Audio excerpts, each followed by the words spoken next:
വളരെ പ്രധാനമായി ഫാത്തിഹ സൂറത്ത് ഓതിയെടുക്കുക എല്ലാവർക്കും അറിയാൻ കഴിയുന്നത്. രണ്ടാമത്തേത് അസ്സലാത്തു അലൻ നബി, നബി സല്ലല്ലാഹു അലൈഹി വസല്ലമയുടെ പേരിൽ സ്വലാത്ത് ചൊല്ലല. നമ്മളൊക്കെ പള്ളിയിൽ ഒരു ജനാസ കൊണ്ടുപോയി വെച്ചാൽ ഉടൻ തന്നെ പള്ളിയിലെ ഖത്തീബ് തിരിഞ്ഞുകൊണ്ട് പറയും നമ്മൾ ഇങ്ങനെയാണ് നമസ്കരിക്കേണ്ടത്. ഒന്നാമത്തേതിൽ ഫാത്തിഹയാണ്, രണ്ടാമത്തെ തക്ബീറിൽ സ്വലാത്താണ്. എന്നിട്ട് ഇമാമ് ഒരു കാര്യം കൂടി ചേർത്ത് പറയും, ഇബ്രാഹിമി സ്വലാത്താണ് ചൊല്ലേണ്ടത്. മൂന്നാമത്തേത് മയ്യത്തിന് വേണ്ടിയുള്ള ആത്മാർത്ഥമായ പ്രാർത്ഥനയാണ്.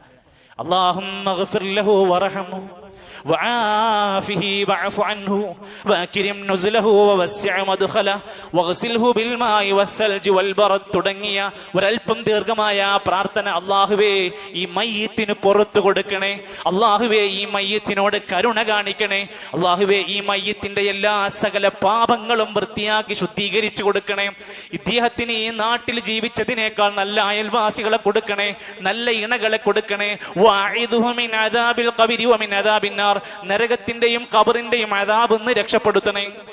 ഇതാണ് നമ്മളെ പറഞ്ഞുകൊണ്ടിരിക്കുന്ന വാക്ക്. അതങ്ങോട്ട് വാക്കുകൊണ്ട് തീർന്നു പോകാതെ അങ്ങനെ മനസ്സറിഞ്ഞ് പ്രാർത്ഥിക്കുക.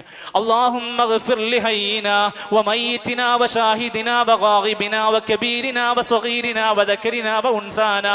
ഈ പ്രാർത്ഥനയും അറിയാവുന്നവർക്ക് അതും ചൊല്ലാവുന്നതാണ്. ഇനി മരിച്ചിരിക്കുന്ന ജനാസ ഒരു പ്രായപൂർത്തിയാകാത്ത കുട്ടിയാണെങ്കിൽ മറ്റൊരു പ്രാർത്ഥനയാണ്. നമുക്കൊന്നേ അറിയുള്ളൂ, അതെന്നെ പഠിച്ചെടുക്കാൻ പെട്ട പാട് നമുക്ക് അറിയുള്ളൂ. എന്നാൽ ഇനി രണ്ടാമതൊരു പ്രാർത്ഥന കൂടെ പഠിക്കണം. എപ്പോഴും സംഭവിക്കാം, ഒരു കുട്ടിയാണ് മരിച്ചതെങ്കിൽ മൂന്നാമത്തെ തക്ബീറിൽ ഇത് പ്രാർത്ഥിക്കണം, അല്ലാഹുമ്മ ജഅൽഹു ഫറതൻ വദുഖറ فرطا وذخرا لوالديه وشفيعا مجابا اللهم ثقل به موازينهما وأعظم به أجورهما وألحقه بصالح المؤمنين واجعله في كفالة إبراهيم وقه برحمتك عذاب الجحيم. ആ കുട്ടിക്ക് വേണ്ടിയും കുട്ടിയുടെ ഉമ്മാക്കും ഉപ്പാക്കും നാളെ പരലോകത്തേക്കുള്ള ഒരു സൂക്ഷിപ്പ് മുതലാക്കി ഈ ജനാസയെ മാറ്റണേ എന്ന അർത്ഥം വരുന്ന പ്രാർത്ഥനയുടെ പുസ്തകമുണ്ട് ഇവിടെ പുറത്ത്. കൃത്യമായി ഇരുന്ന് എഴുതി പഠിക്കാൻ, വായിച്ചു പഠിക്കാൻ നമുക്ക് സൗകര്യം, പഠിച്ചിരിക്കണം. ഇത് അപൂർവം ചാൻസുകളാണ്. ഇത് നമുക്ക് ലഭിക്കുന്ന വലിയ നേട്ടമാണ്. നമ്മൾ ആലോചിക്കും, ആ മരിച്ചു കിടക്കുന്ന കുട്ടി നമ്മുടെ കുട്ടിയാണെങ്കിലും ഒന്ന് ചിന്തിച്ച് നമ്മൾ വരും, പ്രാർത്ഥിക്കും നമ്മൾ. അതുകൊണ്ട് ആ നിലക്കുമുള്ള പ്രാർത്ഥനകൾ അതിന്റെ കൂടെയുണ്ട്.